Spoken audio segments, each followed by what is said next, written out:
được rồi.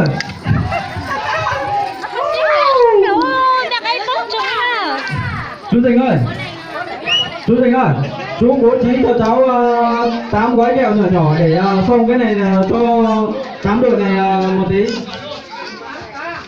8 cái hoặc là 8 gói nhỏ nhỏ đấy. Lấy tụ ngon rồi. Lấy tụ ngon rồi. Lấy tụ ngon rồi.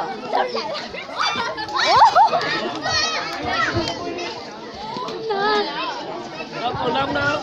Đúng không? Tập tin nổi lớp vào là gì anh siêu? Cầu lông ấy. Đây là gì đó? Khó khủng nó xin lưu thẻ mà. Mà ông tí mình sẽ nó đang ôi hàng nó đang đầu nó nào. Mà hôm nay sang ít tuổi chứ đây mình đang đi đâu à? Chú Tính ơi. Chú Tính đâu rồi? Lúa. Chú cháu mình đứng đây làm kiểu. Nào chụp phim nhá. Có sẽ để nó có trò của chơi.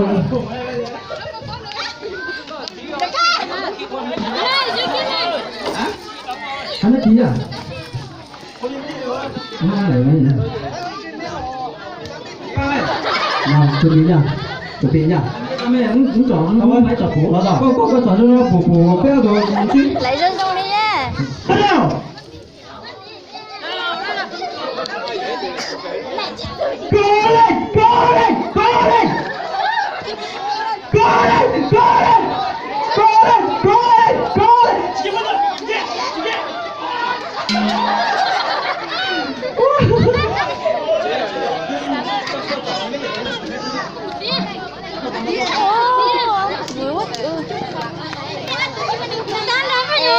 cô chế lại ít tua. Chụp bao nhiêu ta kia. Mình ra thì con mình ra đi ra thì nó chỉ không mua mà.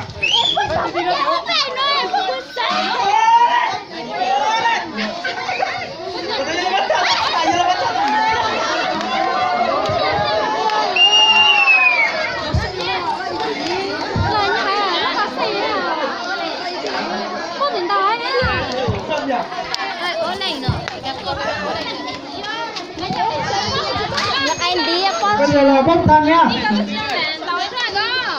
Con thằng này bốc được ai cường được quyền trồng sân. Nếu ai không được thì bốc được trồng sân nhá.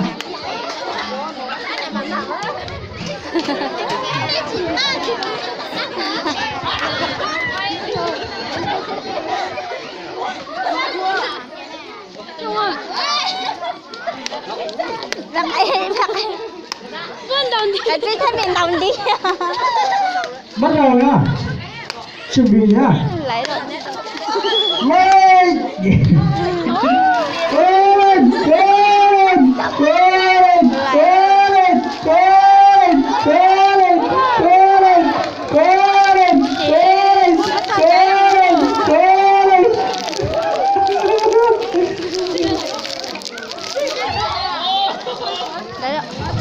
Tiếp từ một phần quà bé cho bạn nhé, bạn cho bạn nhé.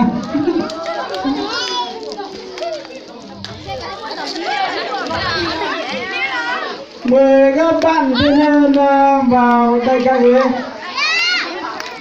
Các bạn thiên nhiên cố gắng vào đây các ghế. Cố gắng vào. Mình ta đang ra đi. Mẹ cái mình nhớ tất cả cho mình ơi. Cố gắng nhá. Ai cố gắng là ai được một xúc cả đấy.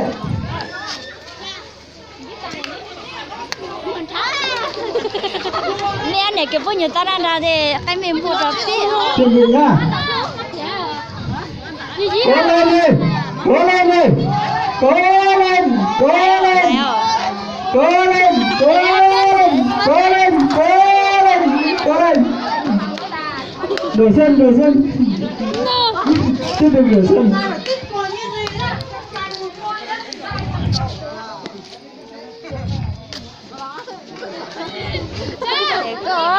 Dia kan capo ah. Yan bimi di tara na kay kwa chung mi eh. Cố gắng nhá. Cố lên đi. anh em ơi, anh em cổ vũ ơi, anh em cổ vũ ai đồng chí cố lên ơi, cố lên, cố lên, cố lên, cố lên, cố lên, cố lên, cố lên, cố lên, cố lên. Hai ván đầu tiên là mỗi bên thắng một lần, là bắt đầu là bốc thăm Chợ Sơn nhá.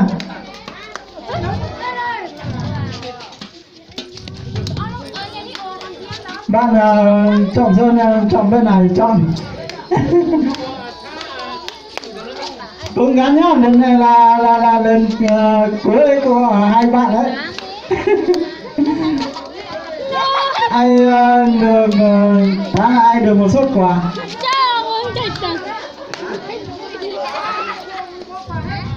Thì bao chị khinh á, chị đừng giải à.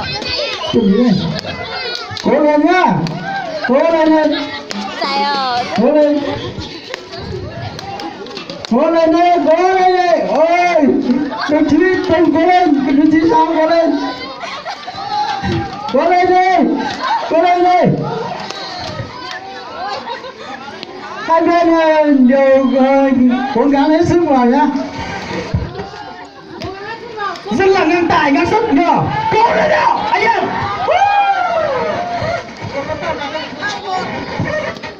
Các bạn tập ta đi lên. Chỉ một số rồi. Tổ thi lịch sử tao nó bắt tao mà lũ nó lót vào ơi.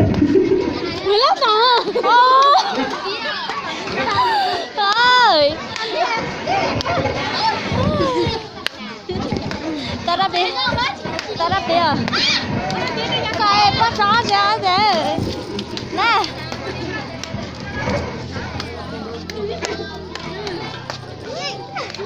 Ui gì tiền thật lắm rồi nè. Tại gì kìa?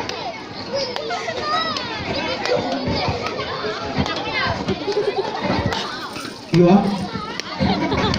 Đi dán đơn đẹp lắm.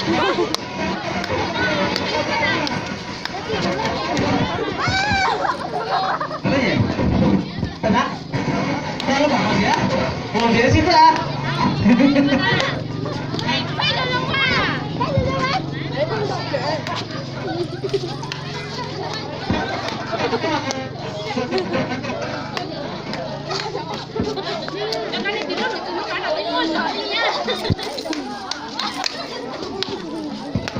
Chuẩn bị đi chưa?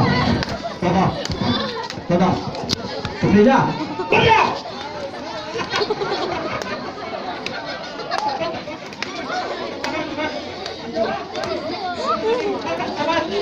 Chuẩn bị, bắt đầu. Tôi sát tí nữa yêu ấy. Chuẩn bị nè.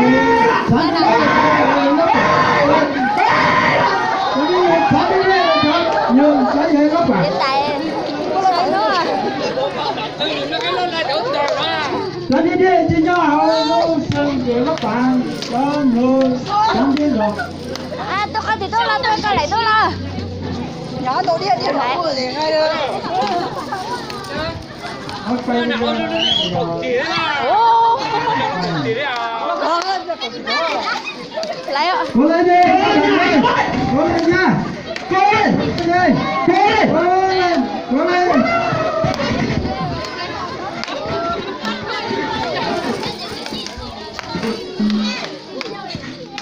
Cái gì các bạn nữa?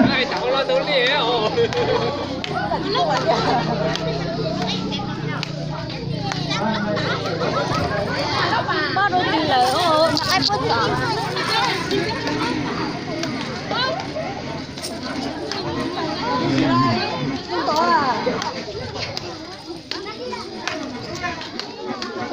Đi chơi đủ rồi.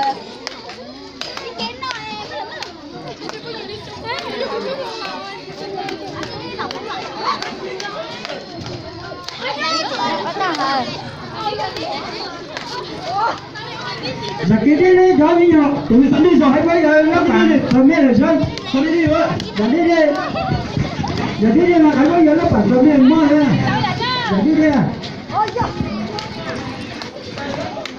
Giờ đi à. Bây giờ.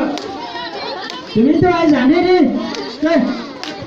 Giờ đi đây bây giờ nó bản nhá, bản ra tôi trồng đi. Cho ăn tổ đây. Cho ăn tổ đây. Còn đúng rồi. Cà ta ơi. Cà ta cho tôi rồi. Cà ta sẽ đi cái gì cà ta ơi. Cô ơi.